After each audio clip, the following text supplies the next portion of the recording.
ದೇವ್ರ ಮನೇನ ಶುಚಿ ಮಾಡಿ ದೇವ್ರಿಗೆಲ್ಲ ಅಲಂಕಾರ ಮಾಡಿದರೆ ಹೋಗ್ತಾ ಬರ್ತಾ ನೋಡ್ತಾ ಇದ್ರೆ ಏನೋ ಒಂಥರ ಖುಷಿ, ನಾವೇ ಅಲಂಕಾರ ಮಾಡಿಕೊಂಡು ಚೆಂದ ಕಾಣ್ತಿದ್ದೀವಿ ಅನ್ನೋ ಥರ. ಪೂಜೆ ತಿಂಡಿ ಎಲ್ಲ ಮುಗಿಸಿ ಇವತ್ತು ಸ್ವಲ್ಪ ಕ್ಲೀನಿಂಗ್ ಮಾಡ್ತಾ ಇದ್ದೀನಿ. ಮಕ್ಕಳಿದಾರಲ್ಲ, ಸೋಫಾ ಸಂದಿಲೆಲ್ಲ ಅದು ಇದು ಗಲೀಜೆಲ್ಲ ಹಾಕ್ಬಿಟ್ಟಿರ್ತಾರೆ. ಹಾಗಾಗಿ ವಾರಕ್ಕೆ ಒಂದ್ಸಲಿನಾದರೂ ವ್ಯಾಕ್ಯೂಮ್ ಮಾಡಿಕೊಂಡ್ರೆ ಕ್ಲೀನಾಗಿರುತ್ತೆ. ಮತ್ತು ಇವತ್ತು ನಿಮ್ಮ ಹತ್ರ ನಾನು ಕೆಲವು ಹೊಸ ನೈಟ್ ಡ್ರೆಸ್ಗಳನ್ನ ತಗೊಂಡಿದ್ದೀನಿ, ಅದ್ರ ಕಲೆಕ್ಷನ್ನ ತೋರಿಸ್ತಾ ಇದ್ದೀನಿ. ನನಗೆ ಈ ನೈಟಿ ಎಲ್ಲ ಹಾಕ್ಕೊಳ್ಳೋದು ಇಷ್ಟ ಆಗಲ್ಲ, ಅಭ್ಯಾಸನೂ ಇಲ್ಲ. ಹಾಗಾಗಿ ನನಗೆ ಈ ಥರ ಪೈಜಾಮ ಮತ್ತು ಟೀ ಶರ್ಟ್ ಇರೋ ಥರದ್ದು ತಗೊಳ್ತೀನಿ. ಇದೆಲ್ಲನೂ ನಾನು ಮಿಂತ್ರಾಯಿಂದನೇ ತರಿಸ್ಕೊಂಡಿದ್ದು. ಲಿಂಕ್ನ ಬೇಕಂದರೆ ಕೆಳಗೆ ಟ್ಯಾಗ್ ಮಾಡಿರ್ತೀನಿ.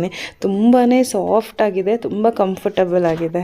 ಮತ್ತು ನೀವು ಯಾವಾಗಲೂ ಅಷ್ಟೇ ನೈಟ್ ಡ್ರೆಸ್ ಏನಾದರೂ ಆರ್ಡರ್ ಮಾಡ್ತಿದ್ದೀರಾ ಅಥವಾ ತೊಗೊಳ್ತಿದ್ದೀರಾ ಅಂದರೆ ನಿಮ್ಮ ರೆಗ್ಯುಲರ್ ಸೈಜ್ ಇರುತ್ತೆ ನೋಡಿ, ಅದಕ್ಕಿಂತ ಒಂದು ಸೈಜ್ ಎಕ್ಸ್ಟ್ರಾ ತೊಗೊಳ್ಳಿ. ಯಾಕಂತಂದರೆ ಫ್ರೀ ಆಗಿರುತ್ತೆ ಮತ್ತು ತುಂಬ ಕಂಫರ್ಟಬಲ್ ಅನಿಸುತ್ತೆ. ಈ ಎಲ್ಲ ಡ್ರೆಸ್ಗಳ ಲಿಂಕ್ನ ನಾನು ಟ್ಯಾಗ್ ಮಾಡಿರ್ತೀನಿ, ಬೇಕಿದ್ರೆ ಚೆಕ್ ಮಾಡಿ.